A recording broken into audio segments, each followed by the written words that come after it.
And we should be live now. Hello, everybody. I see UFO Mark. I see Sherry. I see Dennis. Hello, good to see you all. Today, I am with Christian Sundberg. Yeah. And he's has a great story. And obviously, we're going to talk about some other things too. Before we start about that, I want to also mention that Saturday I will be on ESETI live with, not live, actually, it's pre-recorded with James Gilliland. So for those that are interested in watching, check that out on Saturday. And without further ado, can somebody give me, actually, oh, there you go. I've got my 5-5. So today we're here with Christian Sundberg. Good to see you. Thank you so much for coming. Hi. Thank you. Hi. I've heard, I've watched some interviews of you. I obviously know the whole story. People can find it, but I do want you to explain briefly to people who you are, what your experience is, and we go from there. Yeah, sure. Thank you so much for having me.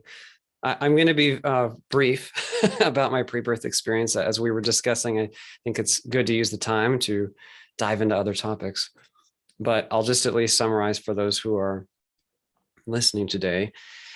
And before I do, I just have to disclaim every time that I try to talk about this, there are just no words that are possible to discuss these topics. Our true nature transcends the entire world of form and duality. So there's no words, which are symbols and form that are based in our local world. There's no words that can possibly even remotely touch the breadth of what we are or the quality of our higher nature. So I just really need to say that up front. Okay, so to be very brief, I remember a very long time. Okay, so first of all, my body is 41 years old right now. When I was 30, I took up a long-term meditation practice and I began to spontaneously have pre-birth memory return to me. And this memory was very normal, very natural, the most natural thing in the world. Wow. But it was very eye-opening. I also began to have out-of-body experiences, and they were very shocking, very worldview altering. And Wait, I remembered, wait. I need to stop you right there because I didn't hear that before, that it was spontaneous and only when you were 33. And 30, so, yeah. Oh, 30, sorry.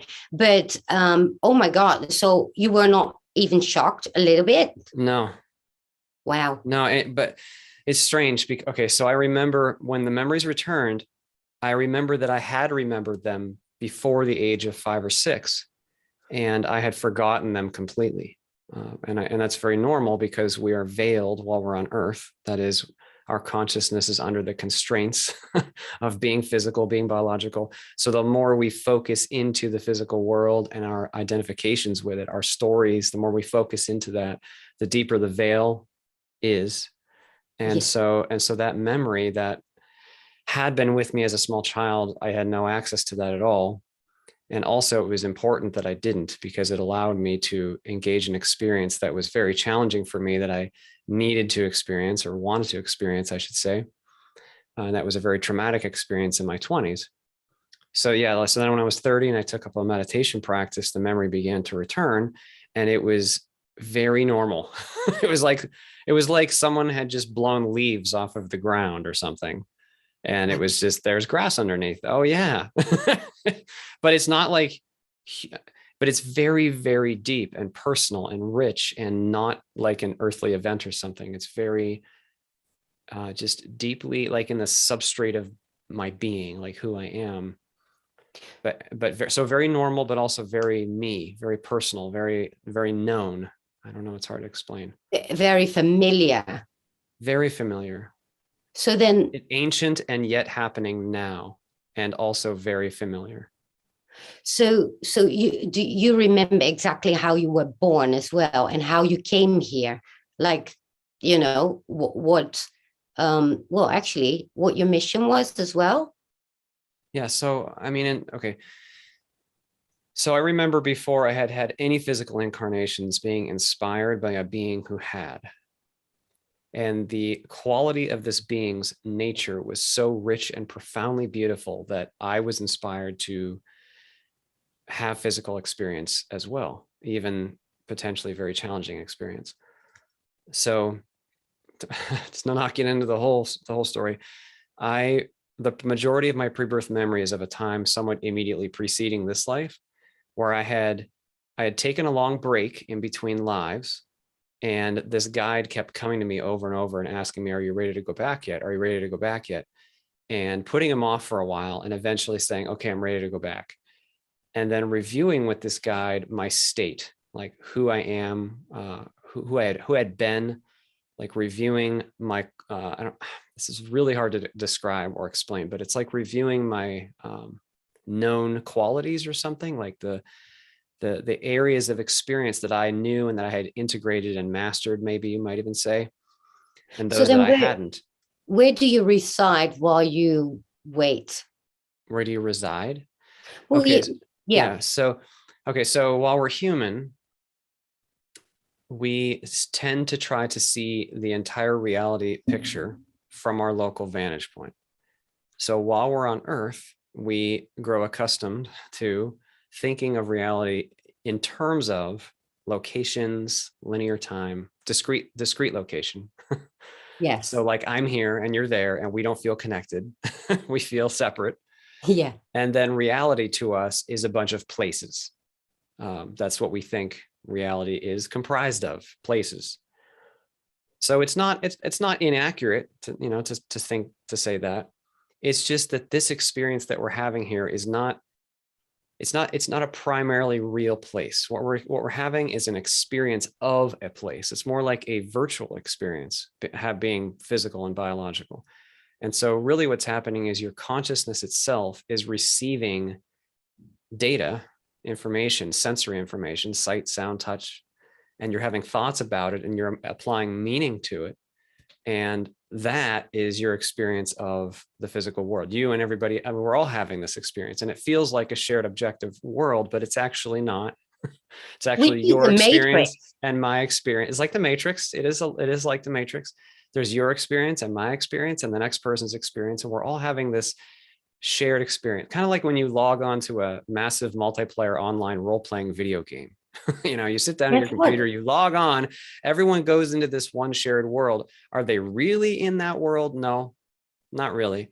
Right. So, but in this case, so the reason I say that in the context of your question is there is no distance. There is no actual such thing as separation or distance. We are all connected right now.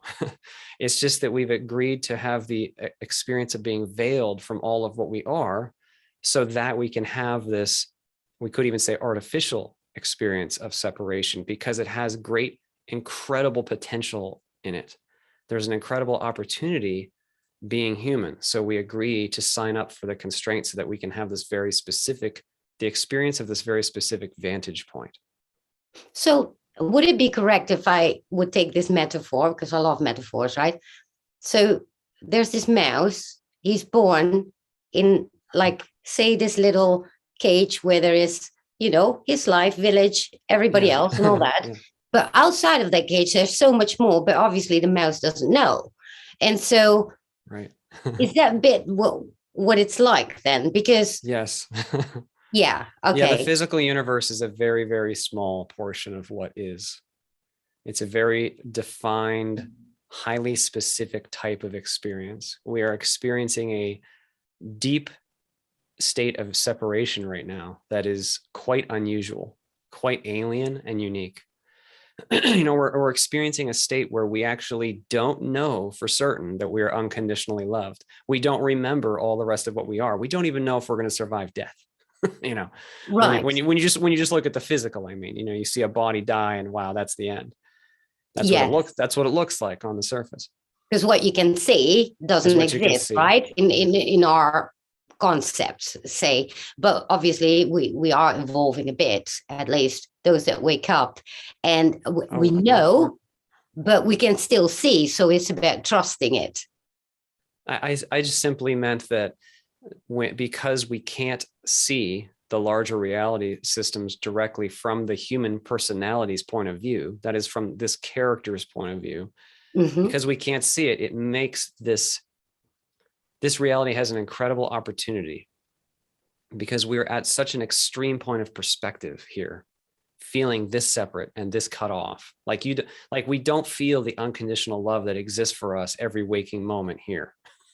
Yeah. And that is a very strange thing, actually, in the So bigger context. It's a very unique thing to be in that constraint set. So it's then unusual. Is there an advantage to it? Yes. And what's the advantage? Because now I'm really curious. Okay, so I'll jump into that. I'll jump into that. We can come back if you'd like to the rest of the story, but I think this is more important to talk about, actually, because I don't think that sharing my experience is that important. I think it's more important to talk to this very topic. Well, okay. Actually, let me, I will put the video that you did with Buddha at the gas station pump in the description for those that want to watch the whole story from the beginning, because he's done so many interviews. I didn't want to repeat and repeat. It would be boring, and we need new information. So there you go. Yeah. Okay. All right. So this is extremely difficult to describe, but there are some pretty good metaphors that we have. So I'll try to speak to your question with some metaphors. Okay. So if you were, let's say you're on the couch, and I've used this metaphor before, so I apologize if it's a repeat, but let's say you're on your living room couch and you're watching TV, and you've got like good access to the snacks, and everything is comfortable and wonderful and good. Right. Why would you ever voluntarily get up off the couch and say, go outside and go for a run? Why would you ever do that? To experience? Well, to experience it, and not only just to experience it, but because you grow in strength, and you live in a rich and full way. And then when you return to the couch, it's actually comfortable in a way that you may not have been able to appreciate before, because now what it's like to be under stress, and you're stronger, and you come back and you sit on the couch. It's like, wow, this is a nice couch. Now, I mean, this is a very crude metaphor. Well, actually, it's like having a job that is really, stressful and annoying and all that. So you actually appreciate your spare time. And so that's kind of what it's like then. It's about appreciation to what you have if you didn't have it. It's something like that. It's that the entire system of contrast is used by spirit in order to expand what it is and to evolve. So the name of the game of what we're here to do is to grow in love. We're here to grow our beings towards love, and we're here to integrate experience. That's what we're here to do. We're here to have this perspective and make choices while we're here, make choices, and then see how it turns out, and to try to grow who we actually are towards love. And so if we can do that here, the thing is, here, the constraints are very high, and especially in certain circumstances, the constraints can be extremely high. And so if we can bring to bear a loving intent here, rather than a fear-based intent, there is a profound growth and a profound expansion in what we are. So to use another metaphor, it's like let's say you're laying there and you're totally weightless and you're free, and then someone comes over and says, I could put this big heavy weighted blanket on you, and let's see how you can walk with this blanket on, right? So then you put on this blanket and you can barely move. You stand up, you can barely move. And now you try to, go out and, perform some physical feat or something with this heavy blanket on you. That is a little bit like what we're doing here. We accept these incredible constraints. And I mean, so the physical world is not bad. There's nothing negative about this experience. In fact, it's a neutral experience. We apply the meaning to it. That's a big part of what we're doing here, is we're learning how to deal with our own consciousness, our own tendencies and our own processes and how we apply meaning and what meaning we apply to the world. And then we live with that meaning that we apply and the beliefs that we buy into, and everything that we do with our experience, both externally and internally, we learn from, we grow from. Well, Okay. it's like solving a puzzle, but you don't know the pieces. Yeah, it's a little like that, except the goal is not to. So we often think that the goal on Earth is to like rearrange the objects in some way so that now we've got a good world going. Right. Well, not really. The Earth, the physical experience, the entire physical reality is virtual anyway. It's a stage, a play. It's we can move around the props all we like. It's not really that real. So what is real? What's real is you, your consciousness and mine. And so the consciousness that knows the experience operates through it. It operates through context. And the way that it does that, if it's more, so if it can operate in a way that is more in alignment with its true nature, which is loving, rather than fearful, fear being more in alignment with the illusion of separation, that we don't like it, we respond, we protect only the self, we hurt others, the ego rises up and does whatever it can to protect us. If we align with that, that is a very painful choice. Whereas even if in this extreme set of constraints, even if here, if we can bring love to bear here, bring compassion, kindness, understanding, humility, if we can meet our own fear, if we can own our own place in the world, if we can meet our own pains with acceptance rather than resistance and anger and judgment, there's a tremendous number of ways that we choose how to meet the reality every day. That choosing how to meet it is what's so powerful, because then that is like walking with the heavy blanket on, so to speak, because as we are able to make choices that are more love-based here, we're doing it under a difficult set of circumstances, under a difficult constraint set. And then we really grow in that. We really know it. We really expand and evolve in a way that is not,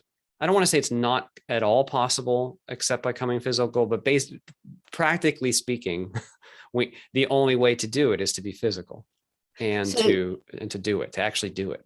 So thanks to your experience, you can actually, share that information, which also means that people can shift their focus to what it's really about, because at the end of the day, we are gripped by these heavy blankets, so to speak, in our lives.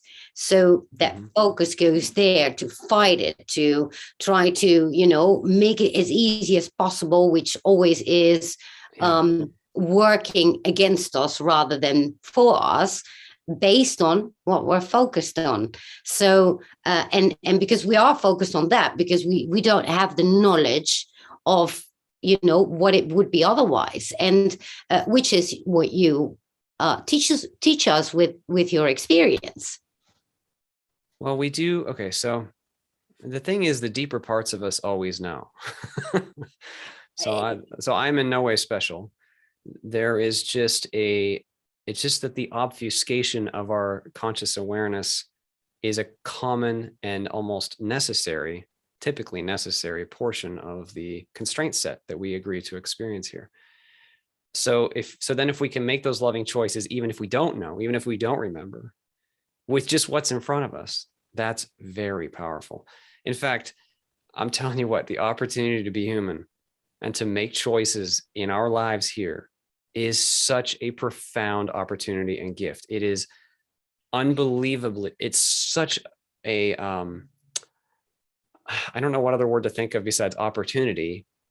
Every day, every moment, like, we get stuck and wrapped up in the pains of our lives and in the stresses, and then oh my gosh, I got this big thing going on and I got to worry about that all day. I know I do too. I get wrapped up in it too. But even in that, can you change the momentum? I like that you mentioned the word focus, because focus is a big part of what we're doing here. What do we focus on and why? Usually when we're afraid of something, it's difficult for us to take our focus away from it because we're so afraid.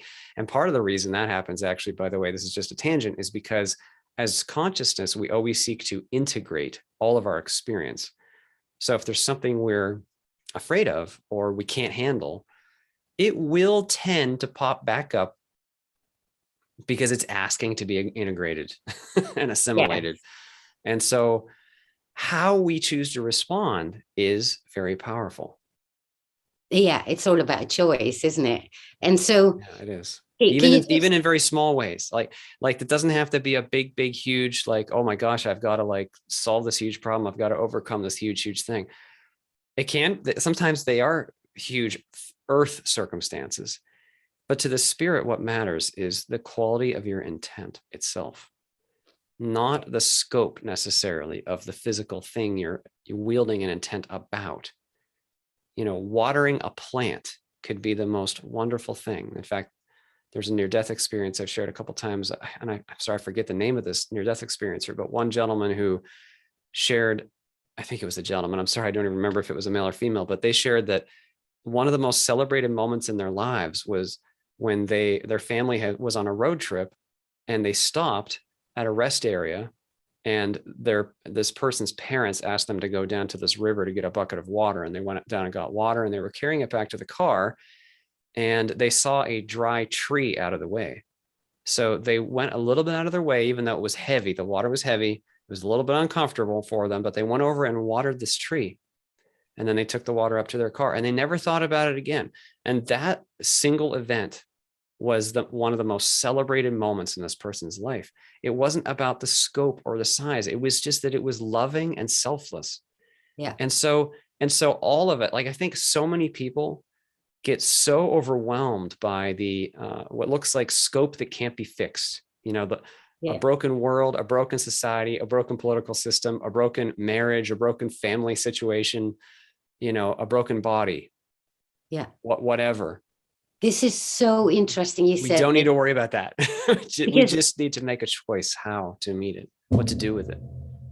I just realized that exactly those little moments, that at that moment you do them rather automatically, you don't think about it, but they stay with you for the rest of the life. And there's many moments that I think, oh yeah, remember that moment when I did this or that.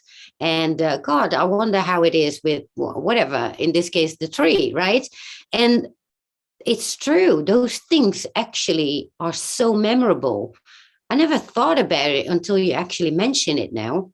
It's not just memorable too. There's a couple other important points as to why that's meaningful. One is every other being is a part of you. So when you act in love, you're actually loving another part of yourself. So love is the most natural, wonderful, good way to actualize or manifest experience, because it is in alignment with the unity of our true nature. But the second thing is our intent itself has an effect. Just the intent, just a thought, every intention has like a pitch or a vibration. And in certain other states of being, other states of consciousness, you can perceive it, you can hear it, feel it. You can see that the intention itself is like causing a ripple.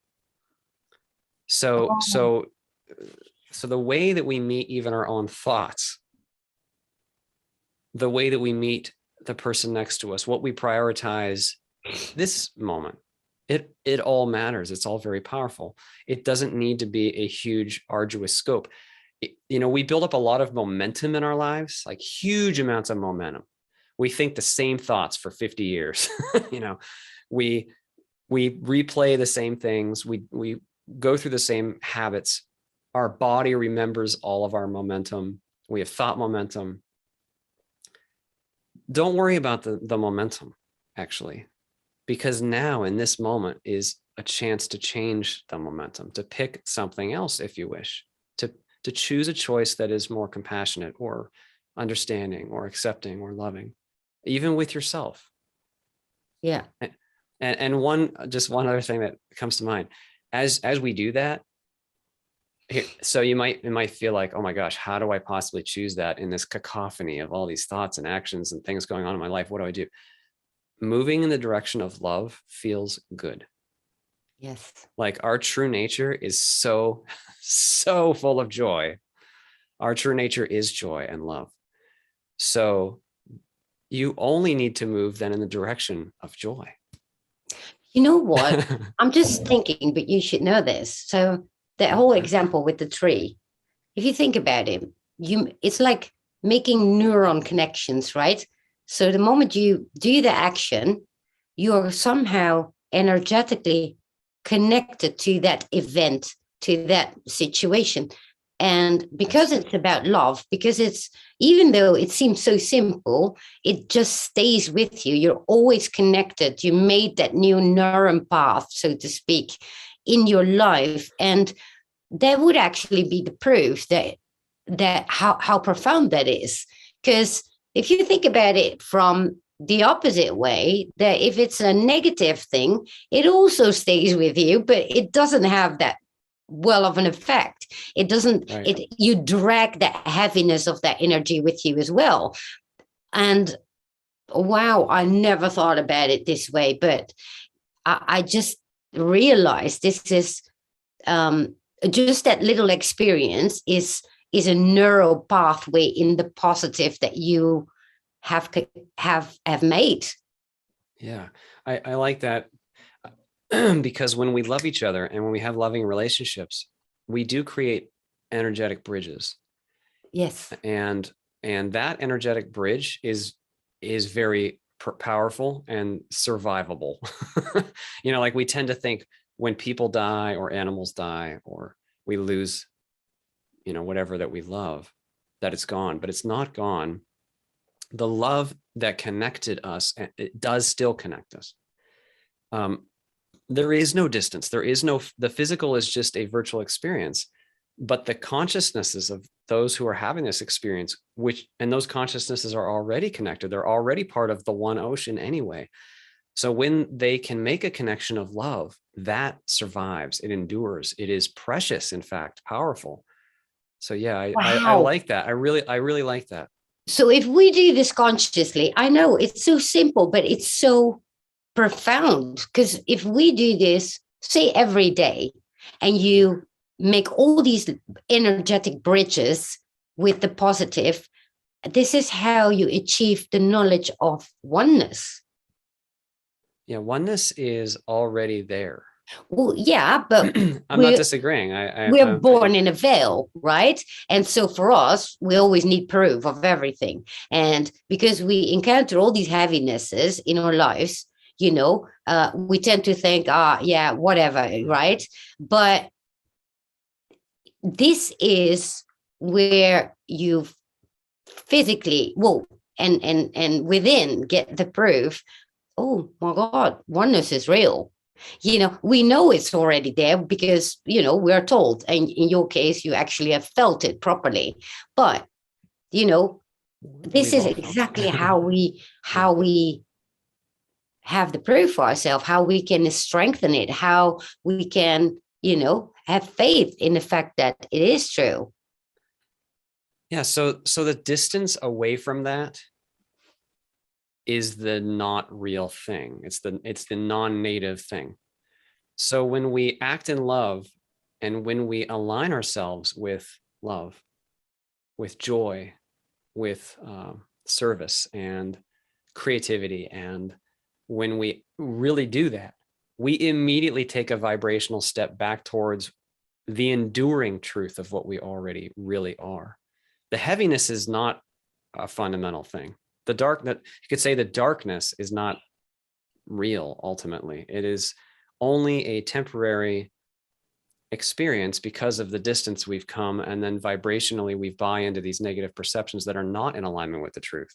So when we let go of that which is not in alignment with the truth and we align with that which is, and act in love and joy and embrace peace and enjoy a sunset or pet a dog, Yes, then there is an immediate vibrational return, because we never lost it. It's just that now we're no longer tied up in the painful associations with the illusion. exactly. Oh, wow. This is so profound. It hits me. Obviously, I knew it kind of, but it now just hits me how profound it is. And I'm really grateful for that. So can we go back for a second to your, you mentioned there was a life that you decided to come here. And that was the moment that you felt that heaviness. And you said, yeah, not going to do that. Yeah. So the lifetime immediately preceding this one, that was a very appropriate lifetime for my intention. My intention was and is to integrate a very specific low vibration, which I can call a fear, to integrate a fear, a very challenging fear that in the past overcame me. And there was one life experience I had where this fear, my ego got out of control, because ego is a response to fear. And I was a very not helpful person. So now I'm integrating the same very low vibration because there's an incredible opportunity for expansion in that. So in this previous life, the life was super appropriate. And I remember accepting the veil. And so the veil is just a term. This is super hard to describe, but it's like, imagine the body of your awareness, the same awareness that you are right now. Like you, not someone else, you. Yeah. So connected and so breathtakingly vast and high vibration and full of joy that you're connected to all knowledge, and and the bliss of being and love is just endless within you. And going from that place down, down, down, down, down, down, down in vibration, lower, lower, lower, lower, lower, more lower now. You think you're at the bottom, lower, lower, lower. Such a low vibration that it's like ridiculous. Just, I mean, I joke about it, but that is how it felt. Like, oh God, that's how I got down into, I was in the womb, and I said, I'm not doing this. This is not happening. This is so dark. I am not going to tolerate this for a lifetime. So because when you arrive there, that's also when you take on that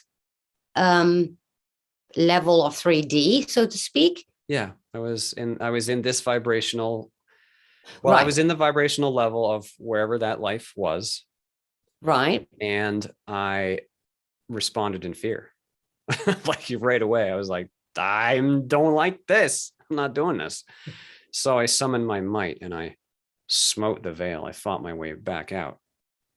Wow. And that ended that life experience. I inadvertently killed the fetus, and I had a life review for my super short life. Okay, so then they brought me this life. And this one was not as perfectly appropriate as the other one would have been, but it was pretty good. And I reviewed this life in great detail, and I accepted this life. And then same thing, I accepted the veil, and I plummeted down, down, down, down, down, down, more down, down, down, down, down. I can't stress this enough, how low this vibration is by comparison. Like, I mean, I laugh about it because when we know our true nature, we know that it's actually a sign of how incredibly creatively powerful we are. Okay. That we've come this far, and that we're seeing what we can do with it here, even in a world of such limitation, even with bodies of such limitation, even in a world where we can't even communicate very well with each other. I mean, we got to throw words around. With like the telepathic communication is gone. So there's all sorts of inability to communicate with each other. Anyway, and fear is just running rampant in many people's lives because the constraints are so extreme. It's just that we have not evolved enough yet to fully integrate everything here. And so many of us are making fear-based choices every day rather than love-based choices. So It's a big mess. Yeah. So the world's a big mess. So it's like a catch-21, isn't it? A catch-21. I mean, I'm familiar with catch-22. Is catch-21 better? 22. Sorry. Okay. Sorry. 22. I thought maybe it had like a better meaning. No, same crap. Yeah. but so you did accept it this time, though. Well, I didn't fight it this time. Okay. When I arrived, I immediately responded in fear again. And this time I had this most holy moment in my whole physical journey where I was about to fight my way out again. And this is just so beyond language. And I feel like even just putting words on it is like blasphemy. Because words are just like, anyway, it's just it's doing it such a disservice to use words. But the great Spirit of God, the great source of all, came to me and expanded me back out, showed me everything that I still am, showed me the whole universe. I felt the whole universe in me. I felt our sun, the sun of earth, churning in me, and it was churning with burning bliss. Wow. And God said to me, this is still what you are. You can never not be this. Wow. And that is the most potent, soul-shattering, moment for me. But it was so relieving and calming, because I thought that I had lost everything that I was. The veil felt like everything that I am was erased, and I did not like that. But Yeah. after being shown this, I'm like, oh, I'm still that. So I let go into the simple existence of being in the womb. I just let go, and I was just there, and it was fine. And so as long as I didn't fight it, it was okay. So the reason I share this now is because that is not specific to me.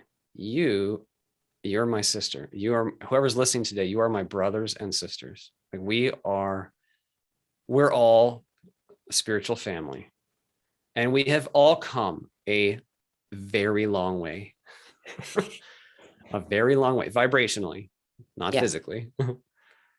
We've come a very long way in our history, on our long human physical lives, to this moment. And it is amazing. This is an amazing adventure, an amazing journey. And so I just want to remind whoever is listening, you don't need to be afraid. That what we really are cannot truly be harmed. We only sign up for the virtual reality experience where we can experience harm, or all the multitude of everything that we experience on earth. But who we truly are is so perfect and unblemishable and unharmable and free that there is nothing ever to fear. And there is no more important message, I think, that and the other main important message is to tell you you are unconditionally loved, like unconditionally, not just this nice general love that exists for everybody, but you, I mean, that's true too, but you specifically are just so deeply celebrated and cherished, and you're so precious. And So we've then, all forgotten that. We're walking around here on earth and we're hurting, and everyone's looking for the love that seems to have been lost. And we seek it in everything. We seek it in objects, in activities, in people, and in drugs, and in the next job, and the next thing we can do, and the next TV show. But we never really find the full satisfaction. exactly. Because it's not in the physical. So then what will you say to people how to remind themselves of it? Because you had that brave moment where you were shown, that profound love, which others obviously don't, because I couldn't remember the first 7 years because I got out every single time.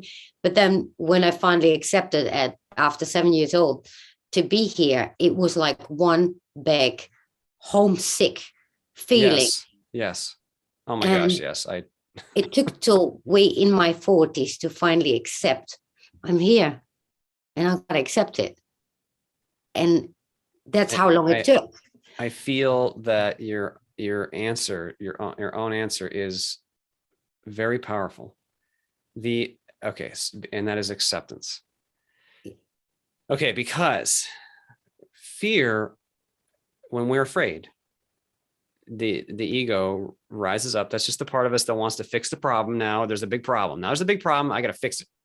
Yeah. How do I fix it? Well, what can I believe that will make me feel better? What can I own that will make me feel better? What can I do that will, all the games. There is profound power in actually letting go of everything and fully accepting and feeling everything. Well, the problem Even lies. being low vibration, even being bodily, even being in pain, even being whatever. I'm sorry, go ahead. Well, I was going to say the problem lies in judging the feeling and becoming the feeling, while the feeling is merely a biological event, which and that's the difficult part. There's two levels. There's the vibrational event and there's the biological event. Yeah. All right. So then can you speak on that? Because it's so hard not to judge it because, it hurts. Well, no, but so, okay. So I have experiences of extreme neurochemical pain at times. And I used to be very afraid of it. And now I recognize, okay, so pain itself, no matter the type of pain, but including the potentially extremely painful neurochemical imbalance pain that can happen, is just a sensation. The thing is, though, what we do then is we take the sensation and we are real quick to throw a story on it. And usually the story is pretty fear-based. And then we really suffer. It's the story. It's the story. It's the story that makes us suffer. It's the resistance and the story that hurts. Now the pain hurts, but the pain is just a sensation. And so I find that it's actually very powerful if you drop all the stories, every label, every preconception, every reason why this is a bad thing, and just feel, just know it. Just know it all the way. Just bringing this is a term I like from Eckhart Tolle, bringing the light of your awareness, or maybe that's Rupert Spira. Maybe they both use the term, but I really love this term, the light of your awareness into that feeling. And that all that means is you allow yourself to feel it and be aware of it. You fully allow it. I mean, I came to experience an extreme trauma in my 20s.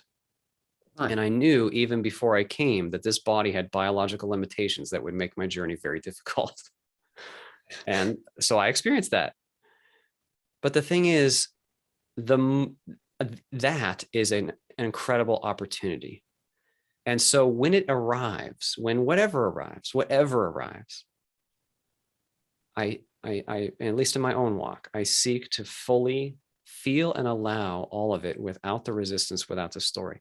When you were talking about being very homesick, and I feel very much like I relate to when you say there's like a resistance to even being physical. I get that. I remember a few years ago, I was standing, like as I was going through my awakening journey, maybe 8 or 9 years ago, I was standing at the toilet peeing. And I remember while I was peeing, I remember noticing I was afraid of the sensation of urinating. Okay. Because I didn't have control over it. It was simple. This is just the simplest of examples. Oh no, it doesn't matter. I'm just using it as an example of I recognize, oh, I am not okay even with that at the time. So now I realize this is this very deep fear. I seek now to fully be bodily, to fully accept this vibration, to surrender to it, not fight it, but allow it. Oh my God. And there is so much power there, because if you can do that here, wow.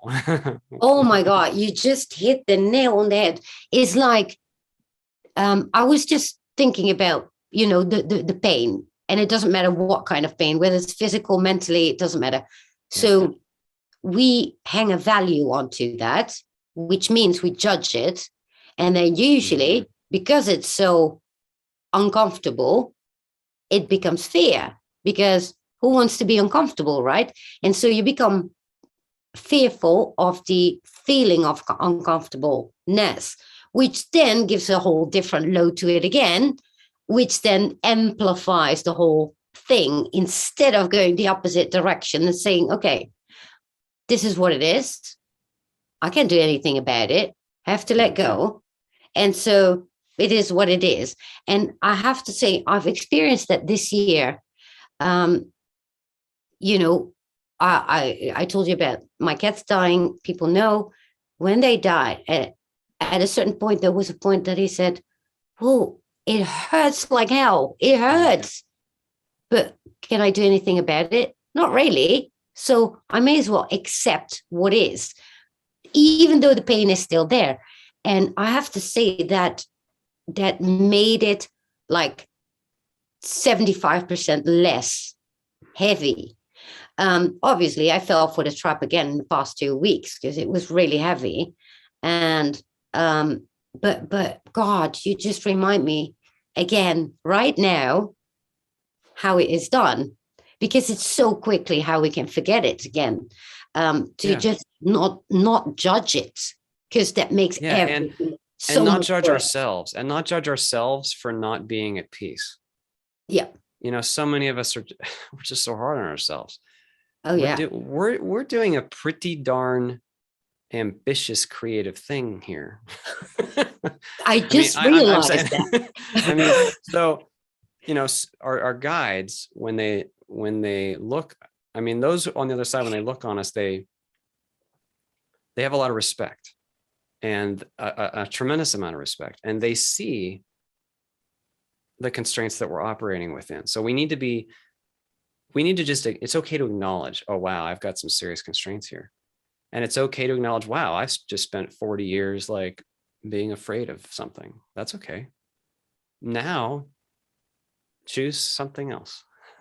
Yes. Like you always have the power now, even if there is a lot of past momentum. The universe will respond. Like your intent in the present moment always has power.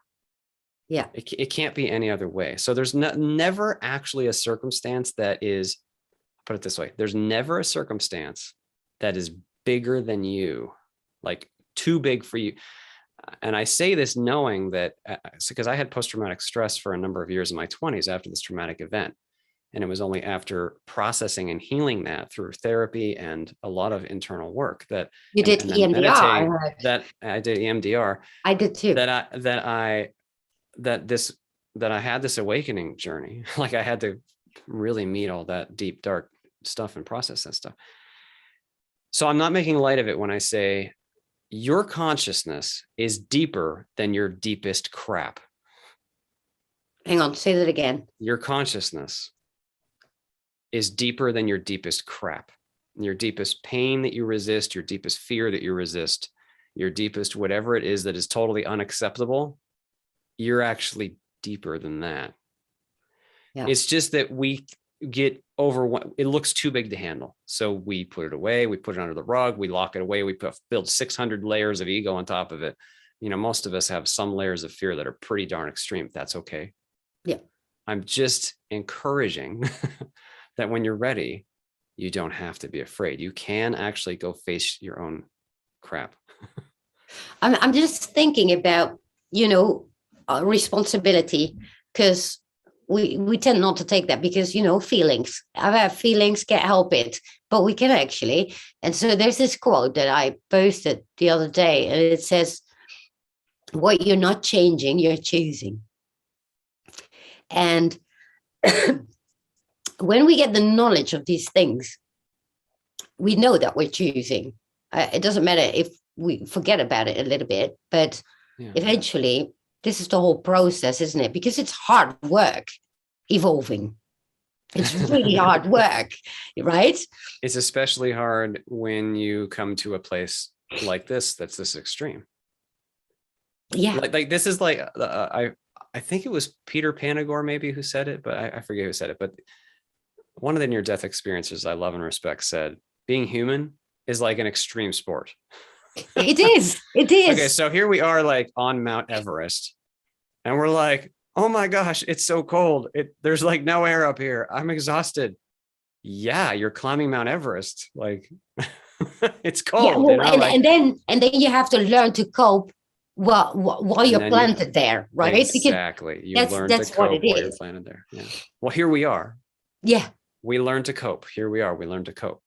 yeah, And as we do that, it's not like just a big hardship. The whole thing is not just a big hardship. As we cope and integrate, yeah, the native joy that we are can explode outward, because we are natively joy and love. So when we integrate the experience, now there's this growth. Like, if this is just a dualistic metaphor and we transcend duality, so don't take cause it and literally, effect. but if you start here at source, you come all the way out here, and now you're like climbing like Mount Everest. Now you're like way out here. So now this is really hard. But if you can integrate this experience, then you energetically, and your consciousness expands to here. And there's this profound growth in Yeah, power, in joy, in love. So many of us choose to do the really hard climbs. yeah, that would be None of me. us want to take, many of us are like, Everest. I want to go to Everest. I want to go back there. I want to try to get to the summit this time, and so often it's the guides who are like, that's a pretty hard climb. That's ambitious. It's pretty cold. And some people are like, I want to try it without gloves. Imagine. I'm using silly metaphor. I'm just saying that we know that the contrast is a potential. It is a valuable potential that is given to us that we can utilize. Yeah. And so choosing how to meet those circumstances is utilizing the counter pressure of life in the way that is meant to be. Like the counter pressure, like the circumstances of your life are the counter pressure. It's like if you're laying on a weight bench and you're pushing up weights, do you push up weights because that's just the way life is? No, you just use the counter pressure while you're there. You push it up and then you put it down, and you don't have to lift weights ever again if you don't want. We don't have to incarnate if we don't want. But the counter pressure of your circumstance is a huge opportunity. So you might as well lift the weights while you're here. We forget that we had a choice up front, right? Yes, because we do, that's where the catch-22 comes in, because you come here and then you're veiled and you forget that you actually chose it. Yeah. Which is it's like the soul takes a portion of itself, a subset, and allocates it into the human character, and the human character thinks it's all that the self is, but it's not all that the self is. You yourself are much more than the human character. That's just a part of you.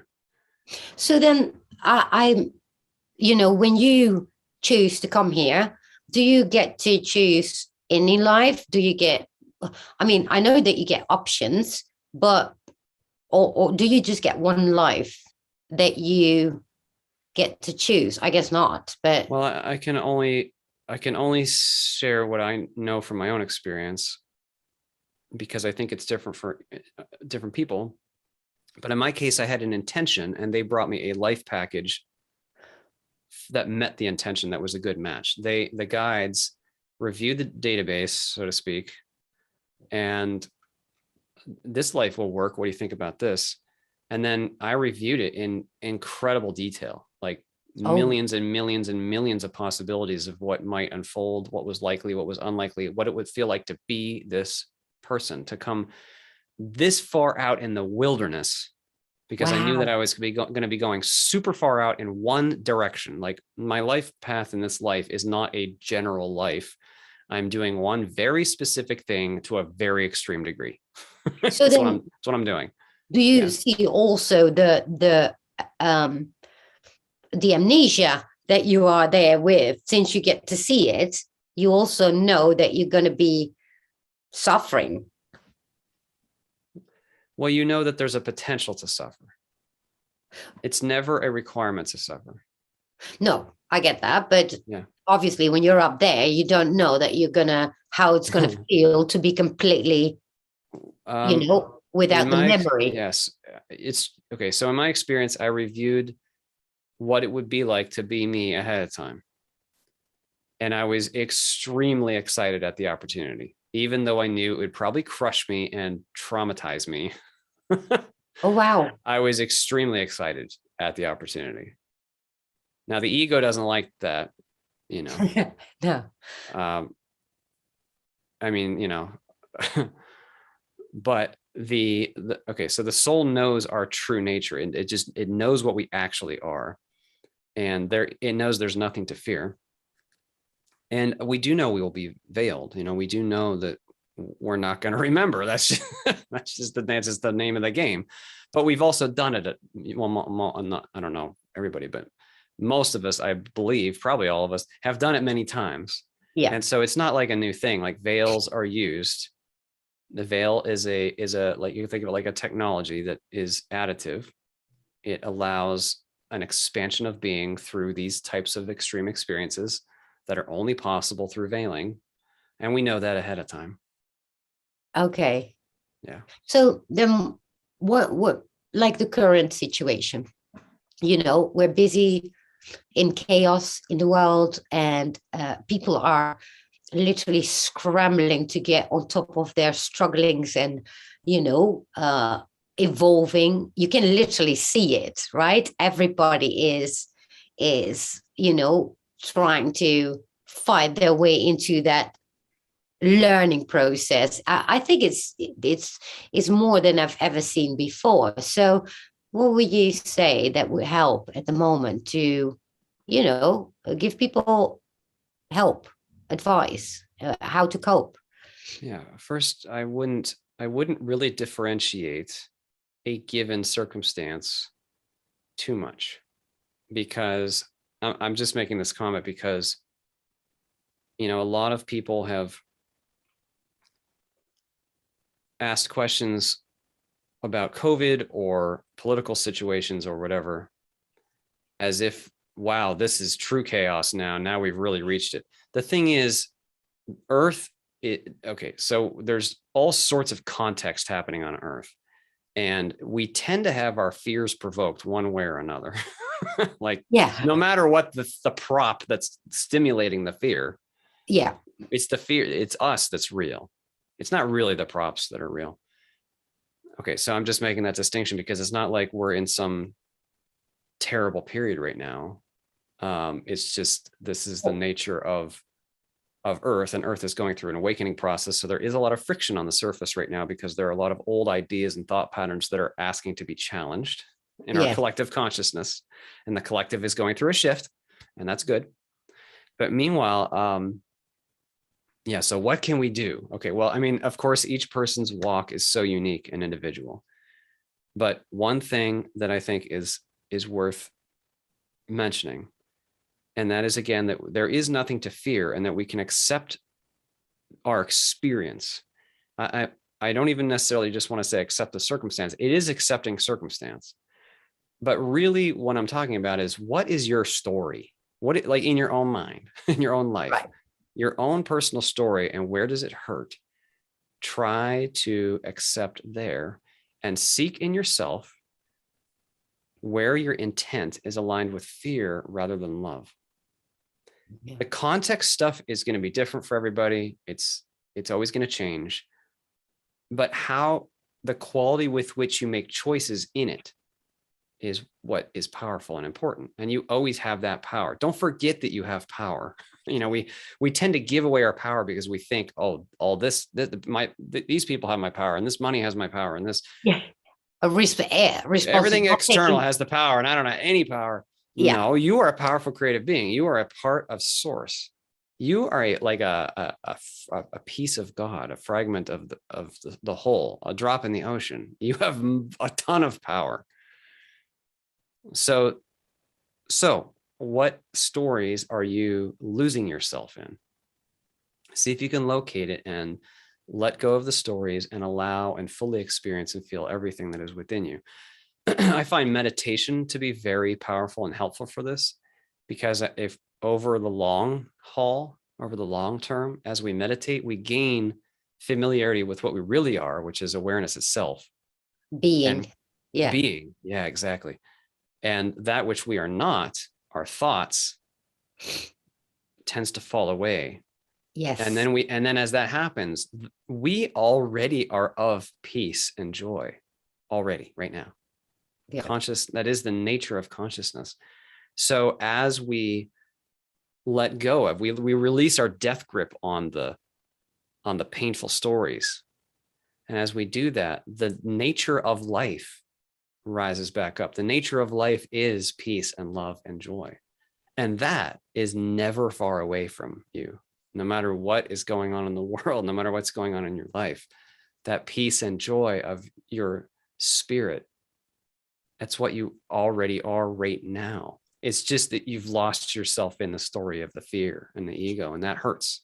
Oh gosh, So yeah. I'm just pointing that out because it's not a far step. It's not like you need to go do 100 things. You have the power now to go take a step in this direction towards your true self, towards the consciousness that you are beneath the story, beneath thought. Actually, I experienced it this week. I was so frustrated. I was in so much pain. I felt grief and all that. And I couldn't take it anymore because, you're fighting it. And all of a sudden, I came to that point that I was sitting on the couch and I said, okay, stop it and just be. And so I just felt it, but I didn't judge it. And all of a sudden things expanded around me because I didn't judge it. It also took away so much noise around it that I was just being me with that frustration, whatever I felt, but that was it. And I thought, okay, so then all I have to do is just sit through it.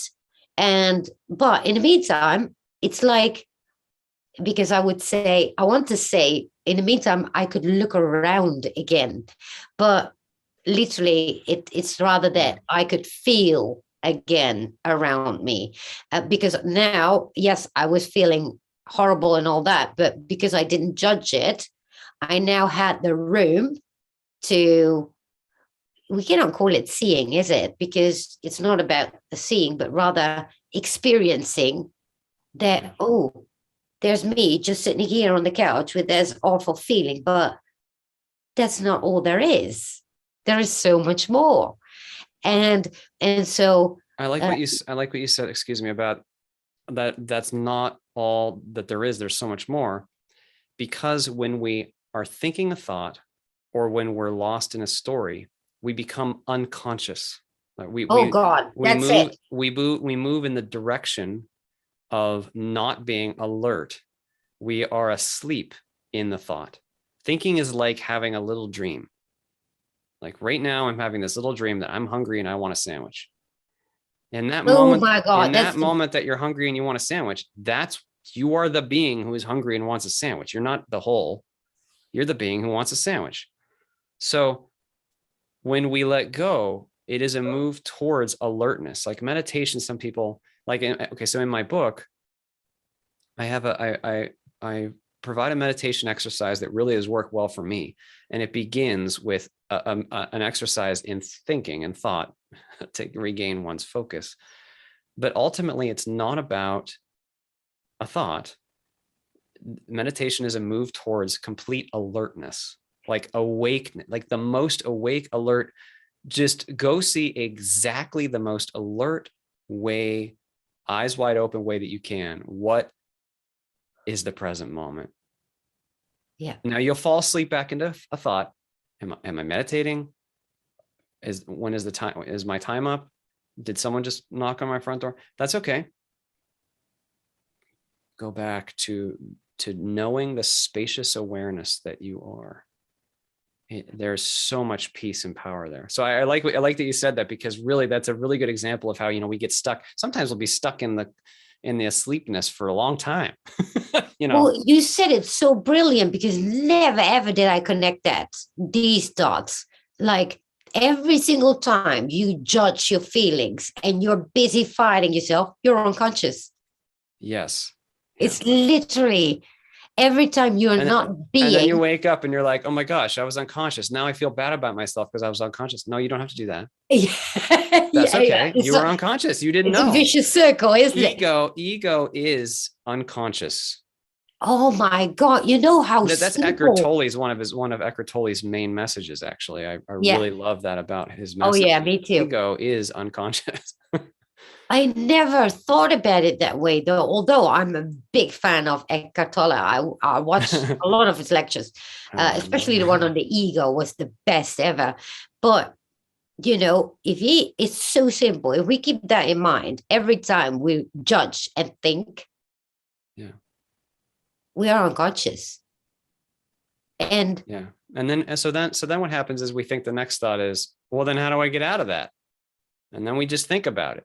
We spin our by wheels being, by being. yeah, By being fully you. See if you can see if you, so if that happens, if you're like, oh, I don't even know how to start that process. After this, go sit in a room by yourself for 5 minutes and do nothing. yeah. If you feel Wow. uncomfortable, that's okay. That's the need of the ego. That's the craving of the stimulation of thought. That's okay. Just go sit by yourself for 5 minutes. Yeah. And then after that, you can do whatever you like. I'm saying that because it's like, you got to take the time. You have to, we're right now we're in linear time. So we need to take time Yeah. to actually go do this and just be. But that's There's the nothing you true. need to do for 5 minutes. But that's true meditation. You don't have to sit for it. You can literally do it any Yeah. moment of the day. Yes, definitely. Wow. You know what? I knew all that, but I now realize I forgot about it. How quickly you can forget That's about it okay. too, right? And I yes, forget too. yeah, I'm not going to judge it, but this is actually what we need to be aware of. Yeah. I mean, now I know it, but next week I can forget it. But the whole point is that you are aware of it now. And, Yeah. and that's how you train yourself, because that's the hard work where it is, right? Yeah. I have a little sticky note above my desk that says it is an illusion. And I wrote it when I had just had a non-physical experience where I was not local. I knew that the physical was arising within me. It's not that I was stuck in some body or something. And I really knew it. And I wrote this note for myself. And there's probably been like 200 times or something I've looked up at that note and went, oh yeah, it's an illusion. I forgot. Because I keep getting sucked back in too, like I I get had that. associated with the human story too. I had that text from Edgar Tolle's book that I had on a sticky note. It says, "You are the captain of your own vessel," Yeah. and it's not the other way around. And Yes, exactly. It's not the right, other way around. but that's what we literally do 90% of the time, is that we let ourselves being by our ego, we let ourselves be driven by it. Well, essentially we are the pilot of our own story, of our own vessel. And Yes. so yeah, that's I don't know exactly how he actually wrote it exactly, but I still have it on a sticky note, which I need to get out of there again, because it's so profound, it's so necessary, especially in these days, right? I see people struggle a lot, that included myself, but God, this conversation just got me back to where I needed to be. That's wonderful. Yeah. It's helped me also, for sure. Right. Yeah. And so did you have something to add about, you were talking about the consciousness of people, or was that about this? For which topic? You said that you wanted to discuss how we are all one, and how um The topic that I mentioned before we went live? yeah. Yeah. So yeah, this is probably a good topic to close on. So I think it's important to point out that the consciousness, okay, we tend to think of the afterlife and the spiritual as something far away. Yeah.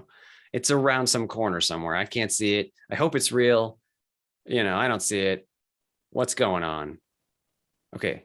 I recognize that when we're deeply associated with form and with duality, that is a net, like we tend to feel that the spiritual may be far away. There couldn't be anything closer to you because your consciousness itself is the playing field of spirit. It is the spirit. And your consciousness itself is the very thing that is knowing this moment, this conversation, this sound. It's not far. It's closer to you than your own breath. Yes, It's what you are. So so the reason that I mention that is because this experience of the physical is occurring in and on that consciousness. You're already there. Your consciousness is already on the other side because you are a part. If you think of your consciousness as the water of the ocean, it's water.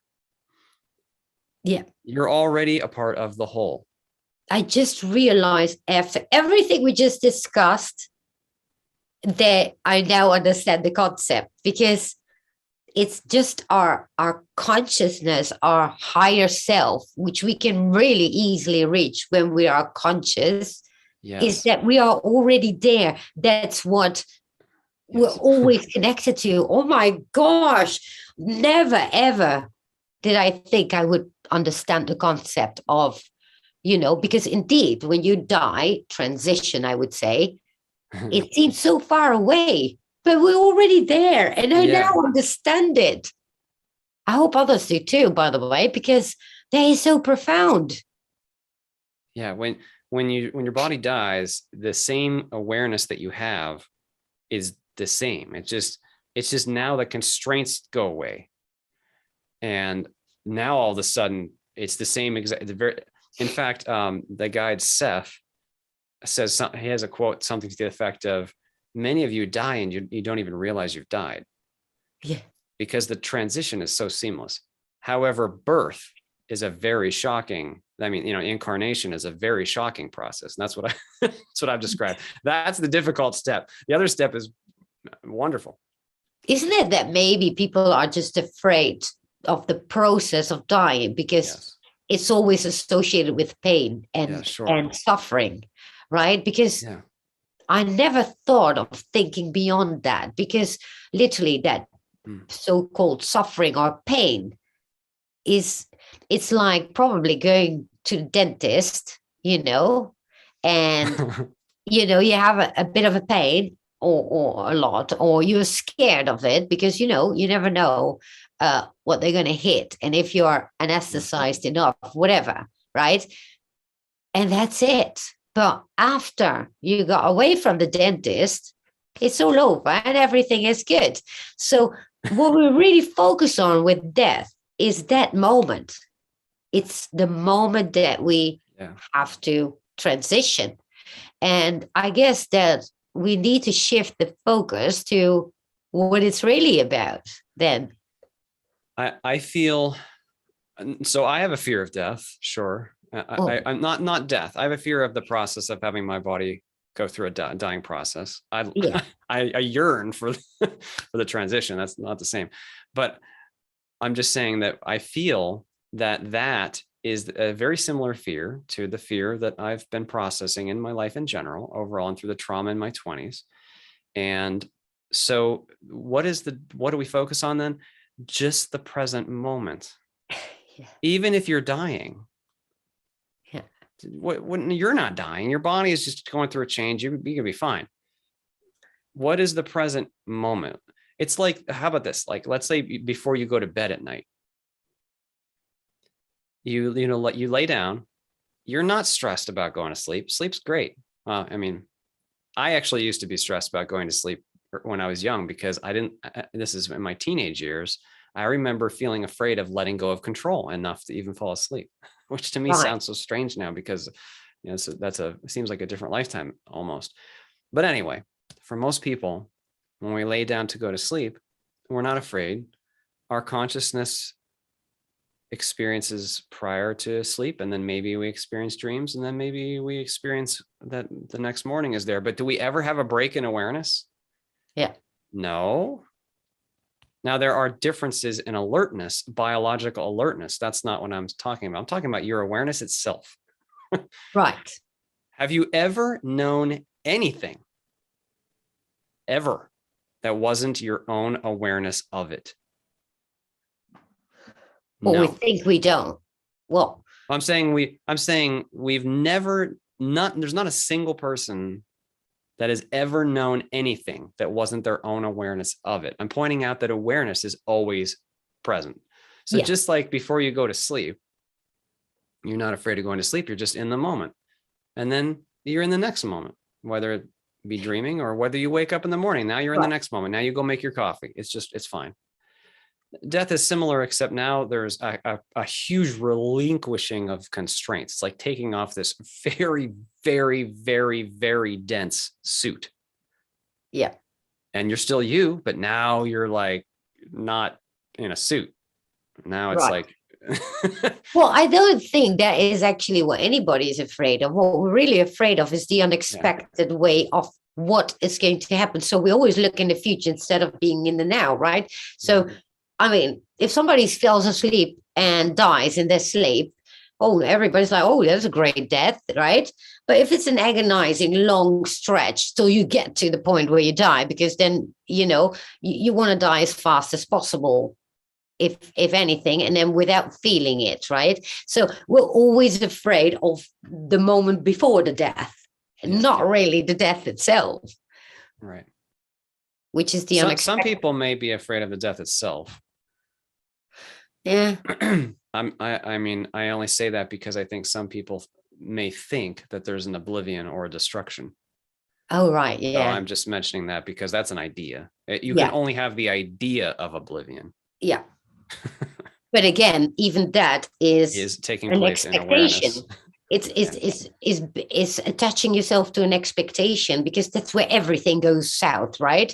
When we expect things, and and that's where the fear comes in.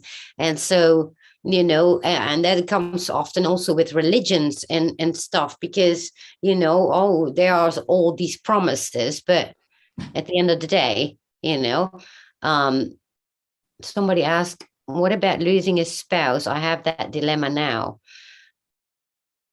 You mean like in death, or relationship? Because I'm trying to understand what you mean there in the chat.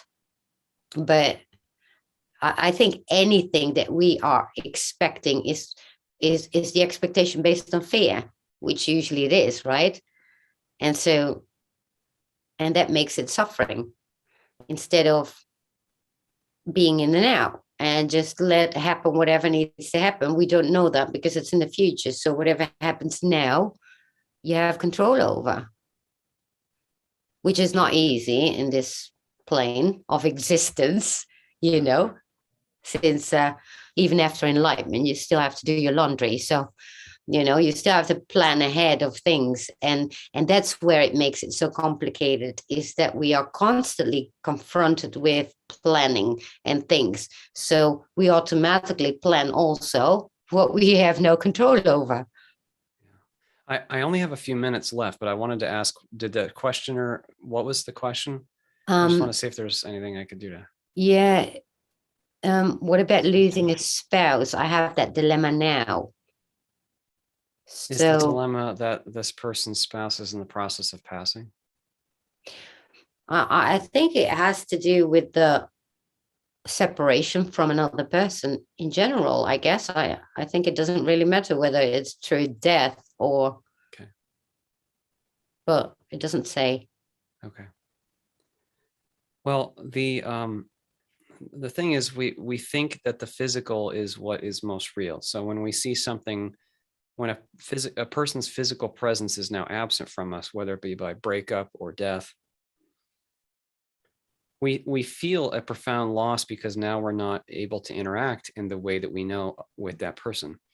But what is real has not been lost and cannot be lost. The loving connection between each spirit remains, and the spirits remain. The spirit is what's real. That person's spirit remains. Your spirit remains. That which is real remains. It can't be lost. The forms can change, the play can change. And then when it changes, it's okay to experience deeply the emotions that arise. You know, I'm not at all saying we should not pay heed to the mourning. It's just that the true substance has not been lost. The only thing that is lost is the temporary physical expression. Yeah. This may sound unrelated, but it's just kind of, I think maybe it's kind of a similar idea. So where is the 5-year-old me? Well, you know, that body's gone now. Every cell in it's probably been replaced by now. You know, so those cells are all dead and gone. Where is the 5-year? What happened? Well, I'm still here. I'm still me. The I that knows this experience of having a 41-year-old body is the same I that knew a 5-year-old. My associations have changed. My story has changed. I've changed. I've grown. But the body, like I don't really miss it even, because what I am is here now. I am consciousness. I'm just pointing that out because, you know, there's always a process of change and death happening, but we are always present anyway. Oh, wow. And the person that we love is always present anyway. Even if their body is gone, they can be with us right now. We can have a tangible relationship with them in a way that what we would consider to be non-physical, but is still a very real, tangible relationship. That's possible. Yeah. Yeah. We attach to the parts that, you know, we consider as lost. Yeah. You know? But so then how would you deal with that? Because like now, I miss my cats. I want to touch them. But I can't. I don't have control over that. They're gone. Period. So it's about accepting, right? And yeah, it's about accepting and fully feeling. Yeah. And discovering how you are meeting the moment. It's okay to feel what you feel. Yeah. And it's okay to meet it with openness and to meet yourself with compassion. And you know, it's not about rejecting. This is not about setting up a new boundary. When we make statements like this, it's not about like saying, okay, now don't mourn because you didn't really lose anything. Don't worry about that. Yeah. I'm not saying that. What I mean is that which is truly real, enduring, cannot die. Yeah. But as the forms shift and change, and we feel emotion, it's very good to feel our emotion and to really acknowledge what we feel and what we know. Like if you feel something, you feel it. Like it's a part of your experience. So it's worth honoring it and knowing it, and then seeing what you do with it. You know, what choice will you make from it, with it, to it, you know? Well, Jeanette is saying, never underestimate the power of a woman. My whole life, they had led my life's journey in such a positive way, missing my wife every day. So, yeah.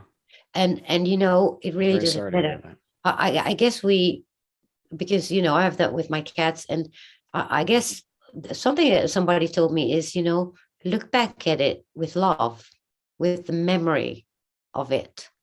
And cherish the memories, and look back at it with love, and really that's all we can do. The mourning, the deep mourning is a sign and reflection of the deep love. The mourning is because we love, and the love can't die. The connection can't die. I never thought the about mourning it. is just like, it shows us that we love, but that which we truly love can't die. I mean, I know that it can seem just cruel, in such a cruel way, persistent here in the physical. And now this person that we loved is physically gone. And it's like, I'm not judging us when I say that our egos rage in response and go, this is horrible and terrifying, and I don't accept this. But you have a choice. Yeah. How to meet even that pain, even that mourning. And that love does not die. That connection remains. The relationship is still there. And after the physical is past, you will still have that relationship. Like you can't lose it. The things that you love, you get to keep. I'll Yeah. just say it that way. Like the physical will pass. You don't keep your shirt. You don't keep your money. You don't keep your body or your hair. That What? stuff's all form. But what you keep is your love, your very nature. And But we attach to the physical of it, right? And that's where the hurt comes in. But yeah, I mean, I but guess we even the physical of it can be experienced again if you like. It's just how? I'm just saying that. Did you say how? Yeah. Yeah. Well, because we are thought, okay, so we're creative beings, and in thought responsive reality systems, we can create all sorts of environments if we want. We can Well, we you can can bring a dead person back. no, but I'm saying you can let's take a astral environment, whatever word you want to use, go to a non-physical environment with that being, the two of you can have a picnic again if you'd like. That's no problem. Well, you need to know how to do that, though. Well, I'm not really- I don't mean no, necessarily yeah, right now, yeah, no, because I right get it. now you are dealing with the physical character. You actually can do it now, technically. It's just we get deeply associated with the human story, so it's difficult to access those higher portions of ourselves. It is possible to have an out-of-body experience and to interact in a very, very, very real, tangible, touchable way. I mean, those realities are actually even more real, more lucid and colorful and real than even this. I'm just pointing out that even like, we're saying we mourn the loss of the physical, but it's not like you can't ever even enjoy that again. You can. It's Right. possible. Yeah. Well, and on that note, I love that.